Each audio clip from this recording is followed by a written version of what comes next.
อารมณ์ทุกอารมณ์ให้ผสมลงในส่วนของทุกข์หมดทั้งมวลตัณหาที่เกิดร่วมกันกับอารมณ์ทุกอารมณ์นั้นหนาให้จัดสรรลงสมุทัยนั้นความดับตัณหาพร้อมความดับของอารมณ์ยงให้จัดลงนิโรธตามการกำหนดอารมณ์เกิดดับพร้อมกับตัณหาให้จัดลงมรรคทางตัวอย่างเช่นโกรธที่ศัยขันธะทั้งห้าเกิดจัดเป็นทุกขสัจจาตัณหาที่เกิดกับอารมณ์คับแค้นโกรธาจัดเป็นเหตุสัจจาความดับสนิทของตัณหาพร้อมกับอารมณ์โกรธผสมเป็นนิโรธนั้นการกำหนดรู้ทันความเกิดดับของอารมณ์พร้อมกับตัณหาจัดเป็นมรรคสัจตามนิยมขันธ์ห้าจัดผสมในความจริงประเสริฐแลขอถวายความนอบน้อมแด่พระรัตนตรัยมีพระพุทธเจ้าเป็นต้นขอถวายความเคารพพระมหาเถระพระเถรานุเถระเจ้าคณะพระสังฆาธิการทั่วโลกมีพระเดชพระคุณพระธรรมเสนาบดีเจ้าคณะภาค7วัดพระธาตุดอยสุเทพเป็นต้นและขออำนวยพรแด่ท่านผู้ฟังท่านผู้ชมสาธุชนพุทธบริษัททั้งหลายวันนี้รายการนาวาวังทองของวัดพระธาตุดอยสุเทพออกอากาศทางสถานีวิทยุพระพุทธศาสนาแห่งชาติและจริยธรรมวัดพระธาตุดอยสุเทพอำเภอเมืองจังหวัดเชียงใหม่มีพ่อครูวันลบนามวงพรหมเป็นผู้อำนวยการอาจารย์พระมหาประสิทธิ์ประสาธิโกเป็นหัวหน้าสถานีและอาตมาภาพพระครูปริยัติยานุศาสตร์เป็นผู้บรรยายวันนี้ก็บันทึกเสียงล่วงหน้ามาจากวัดพระธาตุดอยสุเทพเยอรมัน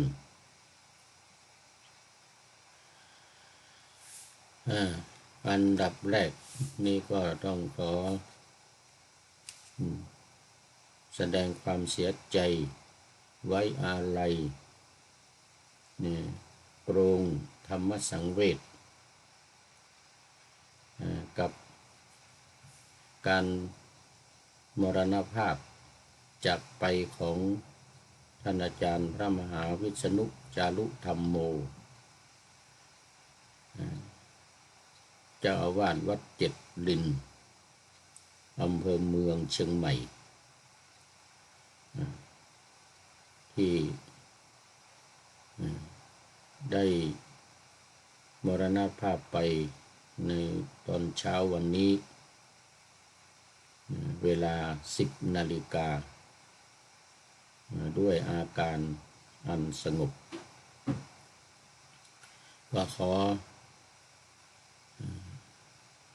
ดวงวิญญาณของท่านอาจารย์พระมหาวิษณุจารุธรรมโมไปสู่สุคติโลกสวรรค์หรือนิพพานสืบต่อไปก็เป็นธรรมดา ของคนเราที่จะเมื่อเกิดมาแล้วก็ต้องมีความตายหรือความดับไปมีเกิดและดับเป็นธรรมดาเพราะฉะนั้นเราทั้งหลายก็พึงได้พิจารณาเรื่องของความตายเป็นอารมณ์กรรมฐานคือมรณสติกำหนดว่าเราจะต้องตายอย่างแน่นอน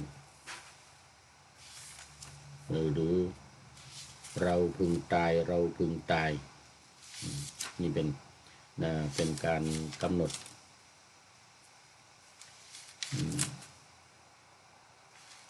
ความตายเป็นกรรมฐานเพราะว่าเราทุกคนนั้นย่อมจะไม่พ้นจากความตายนี้ไปได้ดังนั้นก็จึงต้องกำหนดเป็นอารมณ์พิจารณาความเกิดความดับของสังขารเหล่านี้เป็นประจำเราเรียกว่ามรณสติเป็นกรรมฐานข้อที่7ในสมถกรรมฐานคืออนุสติ10อนุสติ10ข้อที่1ก็คือการกำหนดพุทธานุสติระลึกถึงพระพุทธเจ้า2ธรรมานุสติ3สังฆานุสติระลึกถึงพระธรรมและพระสงฆ์4ศีลานุสติระลึกถึงศีล5จาคานุสติระลึกถึงทาน6เทวตานุสติระลึกถึงเทวดาทำให้เป็นเทวดาคือนิริและโอตตัปปะข้อที่7มรณสติระลึกถึงความตายซึ่งตามปกติแล้วตามหลักเราต้องระลึกถึงความตายนี้ทุกลมหายใจตลอดเวลาทุกลมหายใจ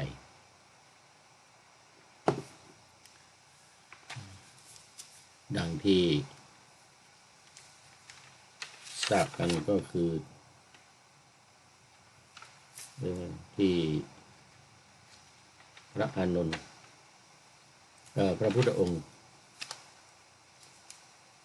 ตรัสถามพระอานนท์ว่าอานนท์เธอระลึกถึงความตายวันละกี่ครั้งพระอานนท์ตอบว่าวันละ100 ครั้ง พระพุทธองค์ตรัสว่าอานนท์เธอยังประมาท100 ครั้งมันน้อยไปการระลึกถึงความตายนี่ต้องระลึกตลอดเวลาทุกลมหายใจระลึกทุกลมหายใจดังนั้นจึงเป็นอารมณ์กรรมฐานที่เราทั้งหลายพึงจะได้ใส่ใจและทำเป็นอารมณ์กรรมฐาน ตลอดเวลาว่าเราต้องตายเราต้องตายเราต้องตายรู้จะว่าเป็นภาษาบาลีมะระนังมะระนังมะระนังนึกในใจกำหนดในใจอยู่ตลอดเวลาทุกลมหายใจดังที่มีบทประพันธ์เกี่ยวกับมรณสตินี้ไว้ว่าการปฏิบัติธรรมไม่จำเป็น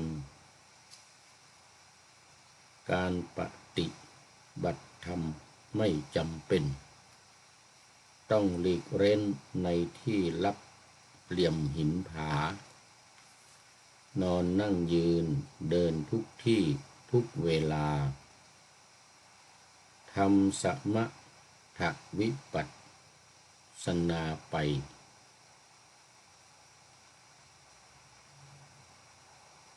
เช่นมรณานุสตินี้จะต้องมีการระลึกมิหวาดไหวกำหนดถึงความตายทุกลมหายใจว่าเราอาจขาดใจในไม่กี่วันจะได้ไม่ประมาทในชีวิตไม่หลงทำความผิดอย่างโมหันเฝ้ากระทำ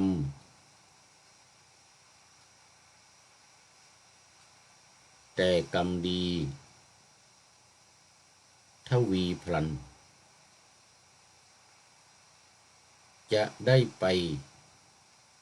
ด้เข้าสู่สวรรค์นิพพานไวอันนี้ก็เป็นคติเกี่ยวกับความตายคือเราจะได้ไม่มีความประมาทในชีวิตเพราะเรารู้ว่าเราจะตายต้องรีบขนขวายกระทำคุณงามความดีโดยเฉพาะการภาวนาคือการทำกรรมฐานทั้งสมถะและวิปัสสนาตลอดเวลาทุกลมหายใจทำกรรมฐานทุกลมหายใจให้มีสติไม่ประมาทนอนนั่งยืนเดินทุกที่ทุกเวลาภาวนากรรมฐานกันเรื่อยไปเช่นมรณานุสตินี้จะต้องมีการระลึกมิหวาดไหวกำหนดถึงความตายทุกลมหายใจว่าเราอาจขาดใจในไม่กี่วันอาจจะเป็นวันนี้อาจจะเป็นพรุ่งนี้มะรืนนี้เดือนนี้ปีนี้ไม่แน่ที่พระพุทธองค์ตรัสว่าความตายเป็นของไม่แน่นอนความตายเป็นของแน่นอนแต่ที่ไม่แน่นอนคือเราไม่รู้ว่าเราจะตายเมื่อไหร่ไม่รู้ว่าเราจะตายเมื่อไหร่จะวันนี้หรือพรุ่งนี้ก็ไม่รู้เพราะฉะนั้นก็ต้องกำหนดถึงความตายเนี่ยตลอดเวลาเรียกว่าทุกลมหายใจเหมือนกับท่านอาจารย์พระมหาวิษณุจารุธรรมโมนี้ก็ไม่มีใครคาดคิดว่าจะตายวันนี้ท่านเองก็เป็นผู้ที่มีสติกำหนดเรื่องของความตายอยู่ตลอดเวลาเท่าที่ได้คุยกันนะกับท่านอาจารย์พระมหาวิษณุอันนี้ก็ เป็นเรื่องของอารมณ์ทุกอารมณ์เราต้องจะมีการแก่การตายคือเกิดกับดับเนี่ยมันคู่กันอย่างวันนี้มาตรงกับธรรมะที่จะพูดในวันนี้พอดีเลยวันนี้นาวาวังทองมาถึงตอนที่กำหนดขันธ์ห้าลงสู่อริยสัจเป็นข้อสุดท้ายในหลักการและวิธีการปฏิบัติธรรมของสำนักศึกษาธรรมโดยธรรมนาวาซึ่งมีอาจารย์เจ้าคุณต้นหรืออาจารย์เจ้าคุณทวีวัฒน์จารุวรรณโนเป็นเจ้าสำนักและทางพระราชวังนำมาเป็นต้นแบบต้นตำรับในการปฏิบัติ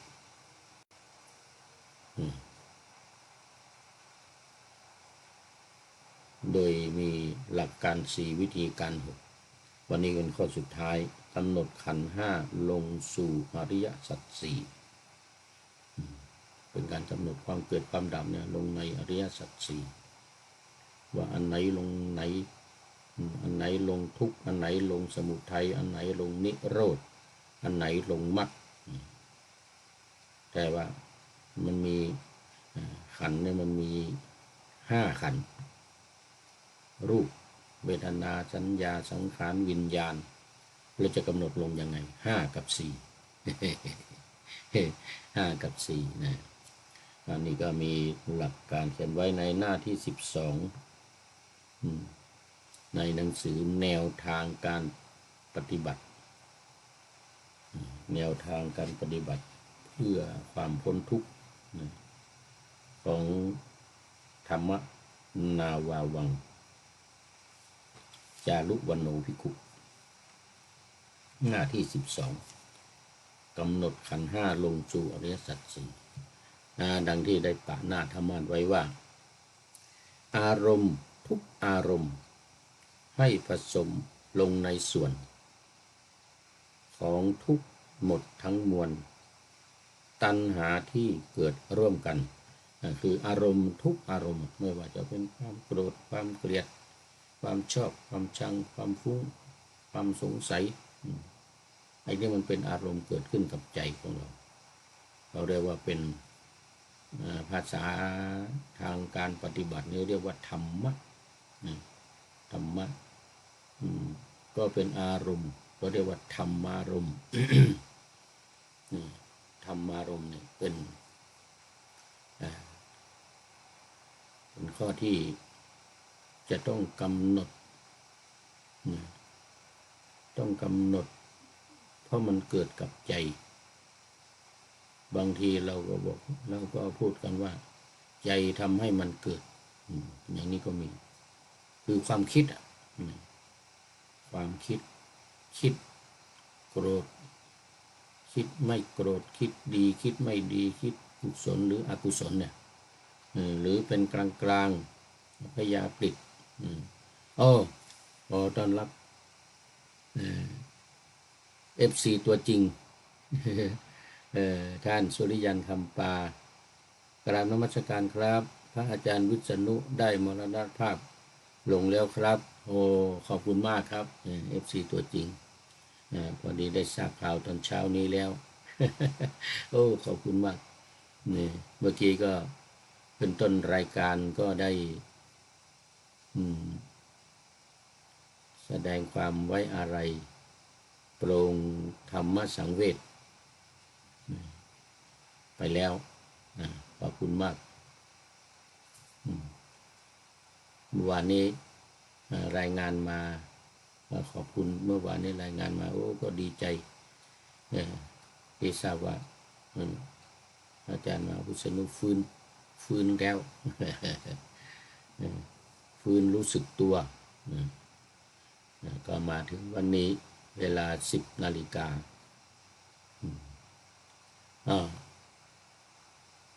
ขอบคุณมากนะ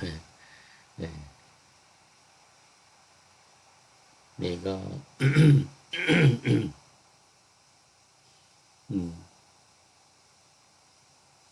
แสดงความเสียใจไปแล้ว ไว้อาลัยและปรุงธรรมสังเวชพร้อมกับอธิบายขยายความมา20 นาที 20 นาทีแล้วนะ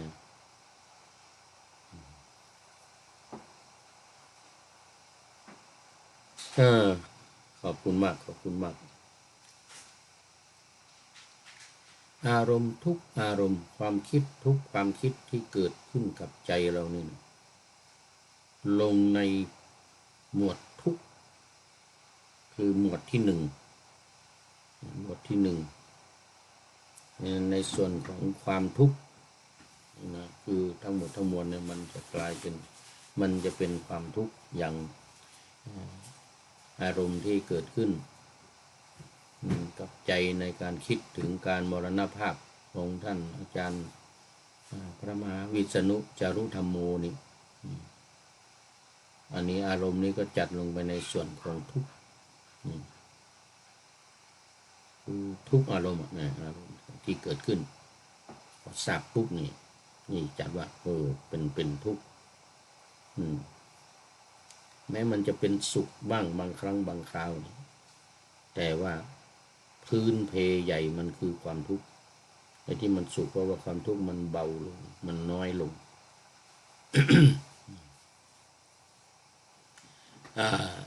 หมดนาครับขอบคุณมากตัณหาที่เกิดร่วมกันกับอารมณ์ทุกอารมณ์นั้นหนาให้จัดสรรลงสมุทัยนั้นความดับตัณหาพร้อมความดับของอารมณ์ยงให้จัดลงนิโรธตามการกำหนดอารมณ์ เกิดดับพร้อมกับตัณหาอันนี้ก็คือว่าตัณหา ความอยากความต้องการมี3 อย่างคือกามตัณหาภวตัณหาและวิภวตัณหาทั้ง3 อย่างนี้เมื่อเกิดขึ้นแล้วให้จัดลงใน สมุทัยคือสาเหตุต้นเหตุของความทุกข์ ขออภัยวันนี้ ขออภัย เสล็ดลงคอบ้านเฮาว่าขี้เตยหวันคอขี้เตยหวันคอเลยทำให้เสียงไม่ดีวันนี้ต้องขออภัยเป็นอย่างยิ่งตัณหาทั้ง3 อย่างคือกามตัณหาภวตัณหาและวิภวตัณหาจัดลงในนิโรธสมุทัยคือสาเหตุของความทุกข์เพราะความอยากไม่ว่าจะเป็นกามตัณหานี่ความใคร่ในกามความอยากความต้องการในเรื่องของกามคุณคือ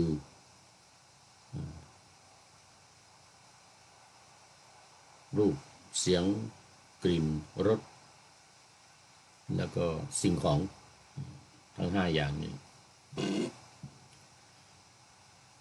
ที่จะมาสัมผัสตัวสัมผัสเนื้อหนังของเราเรียกว่าการสัมผัสทางเนื้อทางหนังนี่แหละเป็นต้นเหตุจึงจัดลงในสมุทัยภวตัณหาความต้องการที่อยู่อาศัยต้องการพบ ที่เกิดตายแล้วก็ต้องการจะไปเกิดที่นั่นที่นี้โดยเฉพาะไปเกิดในสวรรค์ยกเว้นดับคือนิพพานยกเว้นว่าถึงนิพพานแล้วหรือบรรลุนิพพานแล้วบรรลุความเป็นอรหันต์แล้วก็ไม่อยากที่จะเกิดอีกทั้งภวะตัณหาวิภวะตัณหาไม่มีทั้งนั้น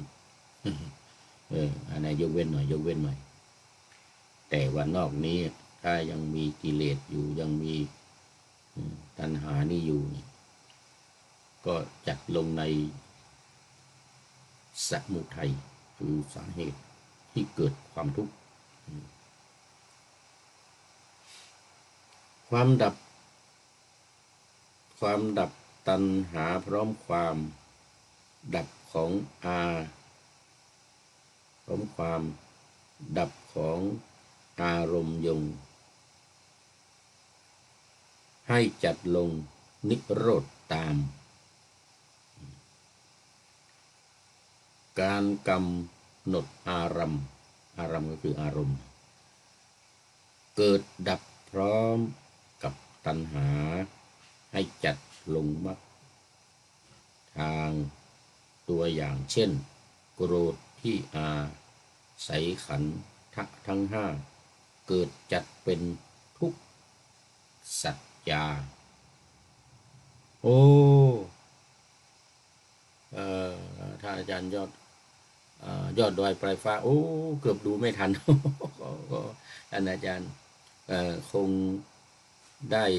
กลับมาร่วมพิธีรดน้ำศพวันที่4 เวลา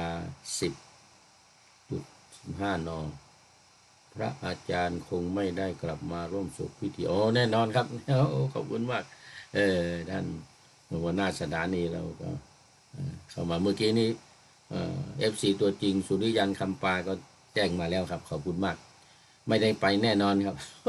ไม่ได้ไปแน่นอนเนี่ยอยู่ที่เยอรมันนี่แล้วก็วันที่4วันนี้วันที่2วันนี้วันที่2 3 4 3 วันถึง3-4 วันก็ไม่ทันครับ ขอบคุณมากขอบคุณมาก3-4 วันก็ไม่ทันครับตัวเครื่องบินยังไม่ได้ซื้อ เดี๋ยวใกล้จะกลับจริงๆจะซื้อให้เหลือ6 เดือนจะได้ซื้อตั๋วเครื่องบินแล้วก็ตามมาด้วยหลวงพ่อสุทธิสงึมรำครับนึกหาฉายาจารุ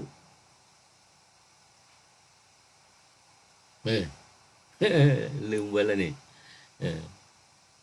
จารุสีโลหรือยังไงเนี่ยเดี๋ยวก่อนมันไม่จำครับหลวงพ่อต้องขออภัยหลวงพ่ออุตส่าห์บอกมาแล้วจารุ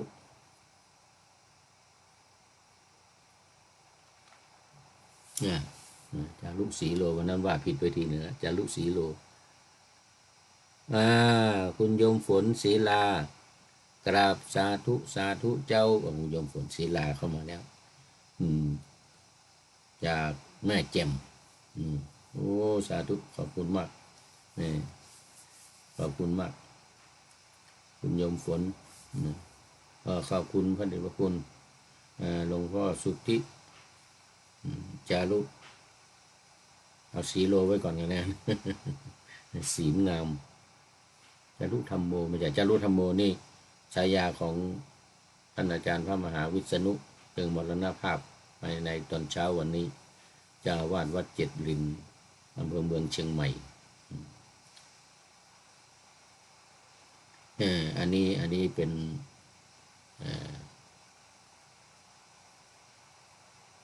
เรื่องของการจัดขันธ์5การกำหนดขันธ์5ลงในอริยสัจ4ในอริยสัจ4การกำหนดอารมณ์เกิดดับพร้อมกับตัณหาให้จัดลง ให้จัดลงมรรคทางตัวอย่างเช่นโกรธที่อาศัยขันธะทั้งห้าเกิดจัดเป็นทุกขสัจจะคืออารมณ์ที่เกิดกับที่เกิดพร้อมกับตัณหาก็จัดลงในมรรคมีองค์8ประการนี้อย่างเช่นความโกรธจะอาศัยขันธ์5นี่แหละเกิดขึ้นบางทีก็อาศัยส่วนใหญ่จะเวทนาเนี่ยความทุกข์ที่เกิดขึ้นหรือสัญญาความจำสัญญาคือความจำมันเกิดเพราะขันธ์5หรือเกิดพร้อมกับขันธ์5นี่เรียกว่าเป็นจัดลงในมรรคในหนทางในมรรคในหนทาง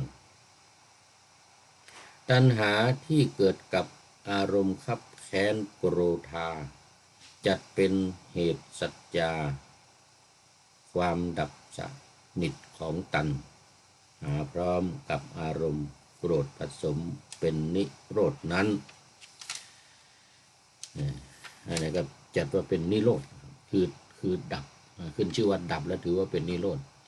การดับตัณหาทั้ง3อย่างกามตัณหาภวตัณหาวิภวตัณหาเมื่อดับไปมันก็พร้อมกับตัณหามาพร้อมกับขันธ์5นี่แหละขันธ์5พร้อมกันจัดว่าเป็นนิโรธคือการดับการกำหนดรู้ทันความเกิดดับของอารมณ์พร้อมกับตัณหาจัดเป็นมรรคสัจตามนิยมขันธ์5จัดผสมในความจริงประเสริฐแลคืออริยสัจ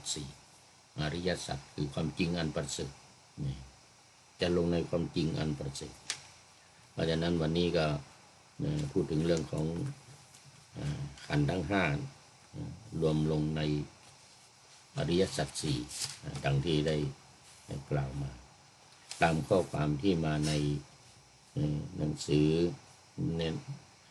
แนวทางปฏิบัติกิจด้านปัญญาที่สำคัญในการกำหนดรู้อารมณ์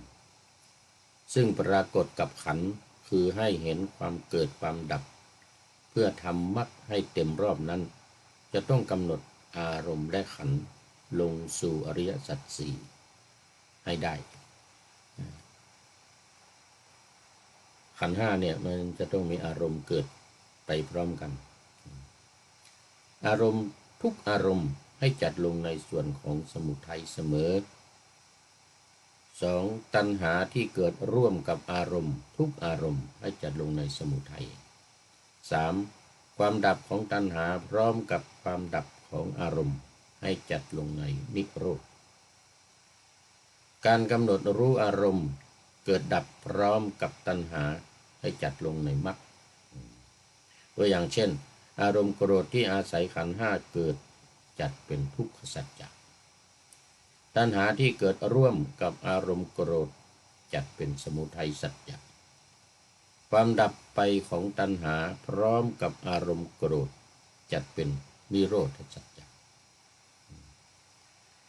และการกำหนดรู้ความเกิดความดับอารมณ์พร้อมกับตัณหาก็จัดเป็นมรรคสัจจะเมื่อเจริญภาวนาข้อมรรคนี้ไปเรื่อยๆจิตของผู้ปฏิบัติจะยังลงสู่อริยภูมิเชื่อมต่อกับระบบธรรมชาติที่ชื่อว่าอสังขตะคือก้าวล่วงความเป็นปุถุชนเรียกว่าอสังขตะไม่มีการปรุงแต่งอสังขตะคือไม่มีการปรุงแต่งกำลังแห่งมรรคจะเต็มรอบหรืออริยมรรคเต็มรอบครั้งที่1รวมตัวกันละกิเลสทำลายความเห็นผิด ในสักกายทิฏฐิสังโยชน์จะเห็นพระนิพพานกระแสแรกโสดาบันโสดาปัตติผลคือละสักกายทิฏฐิเป็นต้นนะก็มีวิจิกิจฉาและศีลพัตตปรมาสณ์ด้วย3 ข้อเบื้องต้นโสดาบันก็จะปรากฏขึ้นจะบังเกิดขึ้นปฐมฌานจากสัมมาสมาธิที่เต็มรอบจะรองรับอัธยาศัยเป็นคุณสมบัติขึ้นมาปฐมฌานมีวิตกวิจารปีติ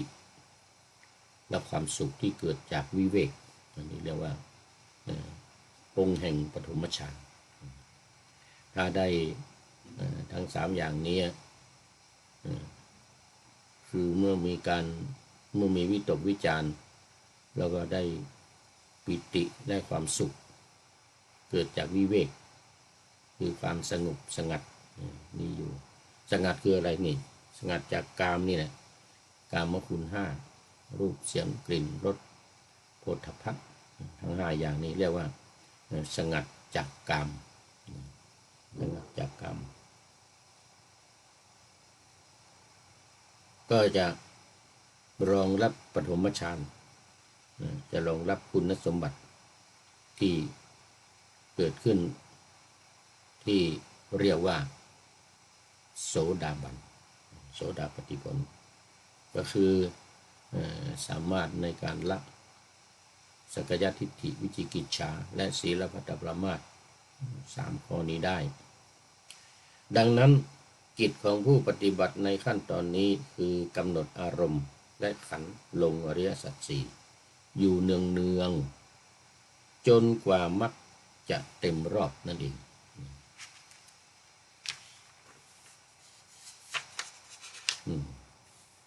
อันนี้ก็เป็นเรื่องของขันธ์5กับอารมณ์2 อย่างนี้ลงในอริยสัจ 4อริยสัจทั้ง4 ประการก็ถือว่าเป็นกิจที่สำคัญมากเป็นข้อที่4ของหลักการปฏิบัติธรรมหรือหลักการศึกษาและปฏิบัติธรรมของสำนักศึกษาธรรมโดยธรรมนาวาซึ่งทางสำนักพระราชวังก็มาจัดเป็นโครงการเรียกว่านาวาธรรมนาวาวังธรรมนาวาวัง ในการปฏิบัติที่ไม่แปลกแหวกแนวไม่แปลกแหวกแนวของเจ้าคุณอาจารย์ต้นคือไม่เอาเหมือนครูบาอาจารย์ที่ว่ามาเช่นการบริกรรมว่าโธพุทโธพุทโธถ้าไม่จิตสงบนี่ไม่เอาเพราะว่าบริกรรมเสร็จเรียบร้อยพอออกจากการบริกรรมกิเลสยังไม่หมดยังมีอยู่เหมือนเดิมไม่สามารถที่จะกำจัดกิเลสไปได้อันนั้นก็ไม่ต้องเอาไม่ต้องทำอันนี้เรียกว่าไม่แปลกแหวกแนวแหวกแนวจากครูบาอาจารย์ที่ทำกันมาคือทางสายสมถกรรมฐานครูบาอาจารย์เก่าแก่ทั้งหลายนี่ก็ปฏิบัติตามหลักคือการทำจิตให้เป็นสมาธิพอจิตเป็นสมาธิแล้วจึงจะเกิดปัญญาแล้วบรรลุอันนี้เป็นสายเรียกว่าสายสมถะสายสมถกรรมฐานส่วนของอาจารย์เจ้าคุณอาจารย์ต้นนี่เป็นสายวิปัสสนาถึงแม้ว่าจะไม่เรียกว่าเป็นวิปัสสนาก็ตามแต่มันเป็นการปฏิบัติแบบวิปัสสนาคือการท่องให้จำทำให้เข้าใจ ท่องให้จำทำให้เข้าใจจนจิตลงใจแล้วกำหนดละตามความรู้ที่ได้รู้มาอย่างนี้เช่นการกำหนดขันธ์ห้าลงสู่อริยสัจสี่เนี่ยกำหนดแล้วรู้แล้วก็ถือว่าจะได้ละในการต่อไปตอนนี้ก็ขอต้อนรับคุณโยมสายสมรน้อมกราบสาธุสาธุสาธุเจริญพรนี่จากอุตรดิตถ์เนี่ยตอนนี้จำละคุณโยมสายสมรไม่จำชื่อจริงชื่อเล่นโยมตังสาธุโยมตังสายสมรอะไรอีกเนี่ย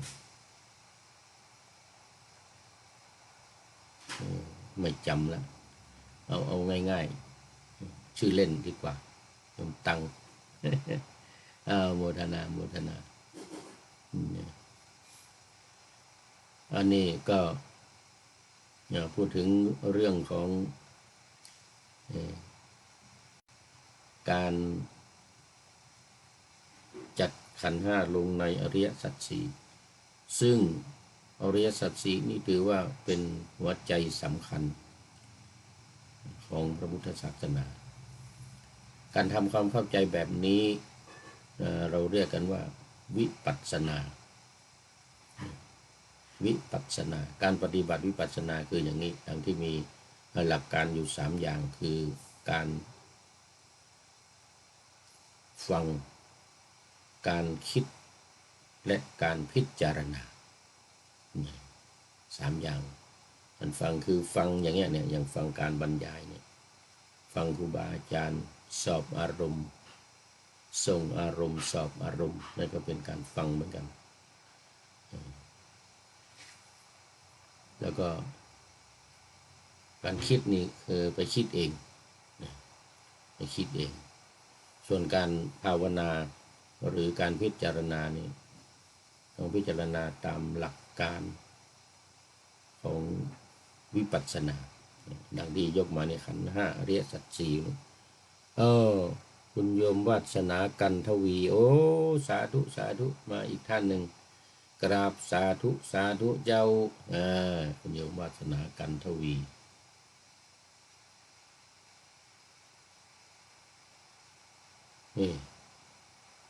ลืมสถานที่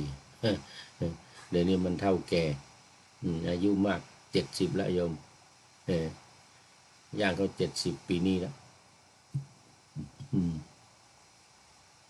หลงลืมเชียงใหม่เนาะคุณโยมฝนแม่แจ่มอันนี้อำเภอเมืองโยมวัฒนากันทวีอำเภอเมืองเชียงใหม่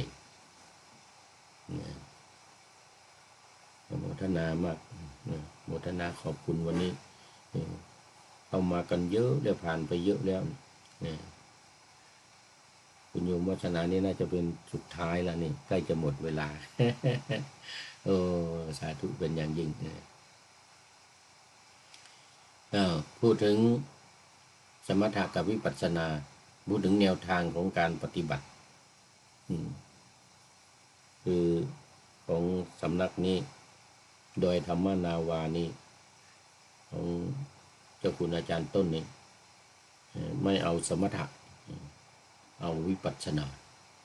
อย่างเดียวถือว่าการปฏิบัติแบบสมถะนั้นไม่ได้ผล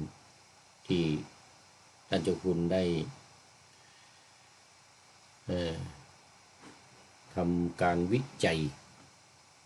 มา20 ปี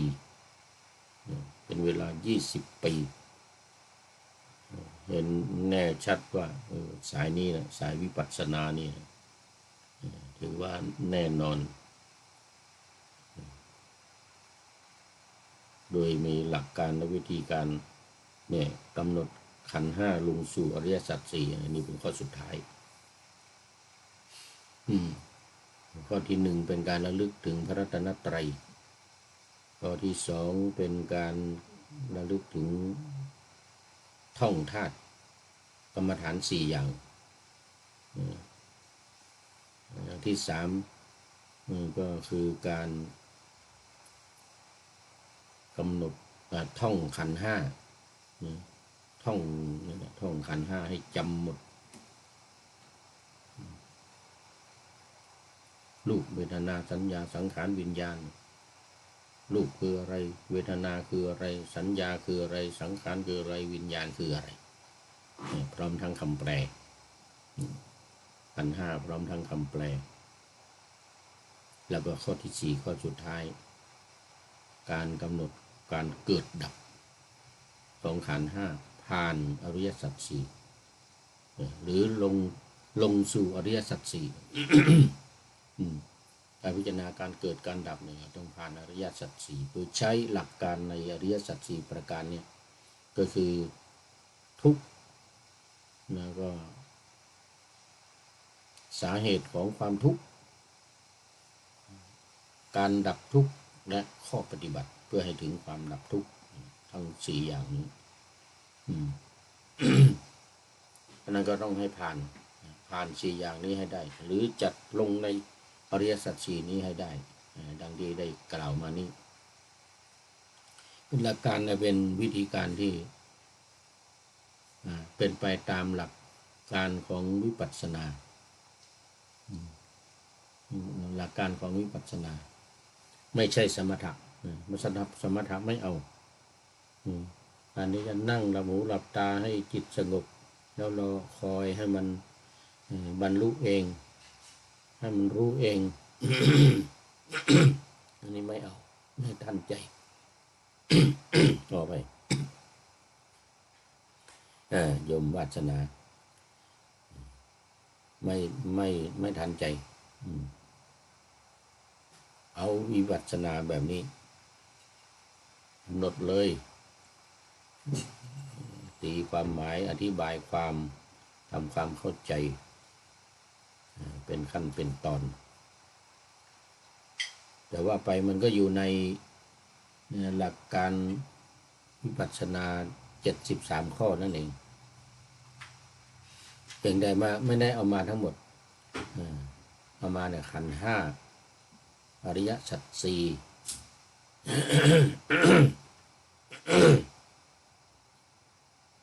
เนี่ยที่เอามาสำคัญตามหลักในวิปัสสนาภูมิก็จะมีอายตนะ12ธาตุ18อินทรีย์22แล้วก็จึงไปอริยสัจ4ข้อที่5ข้อที่1ขันธ์5ที่1กับขันธ์อริยสัจ4ข้อที่5ข้อที่6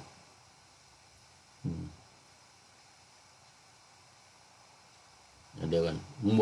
วดที่6ขอไปปฏิจจสมุปบาทหมวดปฏิจจสมุปบาทก็เอามาอธิบายพร้อมเอามาอธิบายไว้ในนี้อยู่เหมือนกันในปฏิจจสมุปบาทหลักการสิ่งที่มีเหตุมีปัจจัยที่จะทำให้เกิดปัจจัยที่จะทำให้ดับซึ่งมีอวิชชาเป็นต้นหัวหน้าสถานีท่านอาจารย์พระมหาประสิทธิ์ประสาธิโกยอดดอยปลายฟ้านี่บอกว่าแจ้งวันเวลารดน้ำศพพระอาจารย์มหาวิษณุเป็นวันเสาร์ที่3 พฤษภาคม 2568 เวลา 13 นาฬิกานะครับโอ้ขอบคุณมากขอบคุณมากเมื่อกี้นี้FC ตัวจริงบอกมาว่าเป็นวันที่4อันนี้เป็นวันที่3นะครับครับแน่นอนครับขอบคุณมากครับโอ้มาแล้วสุดท้ายคุณโยมพักดีอวดสุขไหว้สาธุลุง ร้อนแบบนี้ฉันลัดซี่กับขนมขาชา โอ้แน่นอนแน่นอน เออลัทธิกับขนมขาชานี่นะเออเมื่อวันก่อนก็เล่าเรื่องมัจฉริยะโกศิยะเศรษฐีเราจบไปแล้วในรายการธรรมทัศน์เกี่ยวกับลัทธิ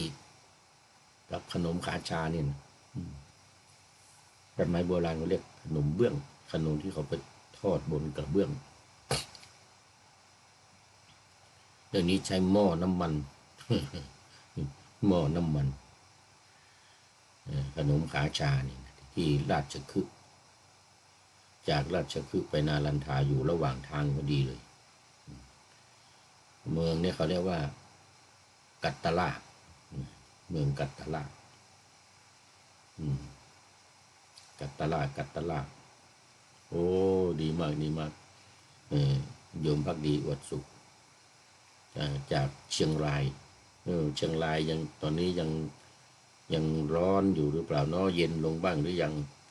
ฝนตกลงบ้างหรือยังเนี่ยก็โมทนา ร้อนร้อนโอ้ยังร้อนอยู่ ร้อนร้อนรอไปอีกนิดอีกสักเดือนก็หมดละอีกสักเดือนก็หมดละเดือน2 เดือนพฤษภามิถุนาพฤษภามิถุนาเนี่ยอีก2 เดือนกรกฎาก็ฝนมาละเนี่ยเป็นเข้าพรรษาละจะเข้าใกล้จะเข้าพรรษา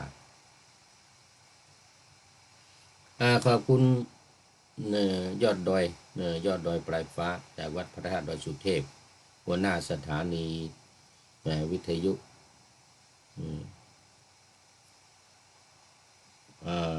พชจสถานีวิทยุพชจวัดพระธาตุของเราวัดพระธาตุดอยสุเทพรายการก็ออกวันนี้เวลาบ่ายโมงถึงบ่า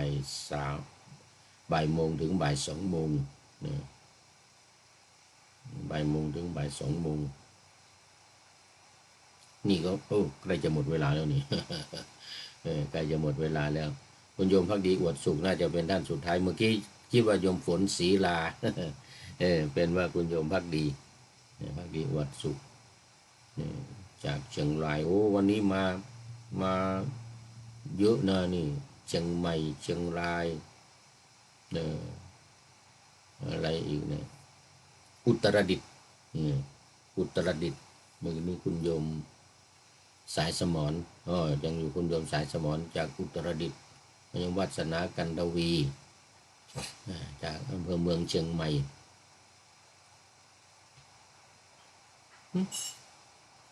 วันก่อนบอกว่า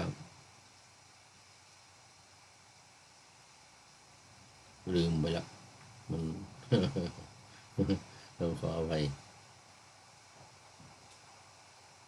นะไม่เป็นไร สรุปเนื้อหาสาระวันนี้ก็คือการกำหนดขันธ์ห้าพร้อมทั้งอารมณ์ต่างๆที่เกิดพร้อมกับขันธ์ห้าเนี่ยเช่นความโกรธความใคร่แล้วก็ตัณหาความหลงความโลภความโกรธความหลงนี่ลงในอริยสัจสี่คืออารมณ์ทุกอารมณ์เนี่ยให้จัดลงในเรื่องของ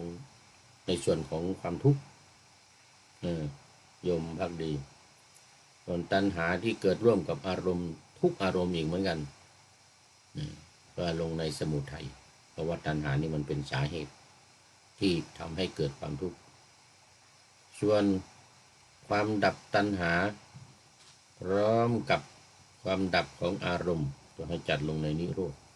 แปลว่าความดับแล้วก็การกำหนดรู้อารมณ์เกิดดับของขันธ์ห้าเนี่ยนะพร้อมกับตัณหาคือความอยากถ้าจัดลงในมรรค มีองค์8ประการวันนี้คุณโยมภักดีอวดสุขเป็นท่านสุดท้ายเข้ามาในรายการวันนี้ก็ดีใกล้จะหมดเวลาก็จะต้องได้นำรายการ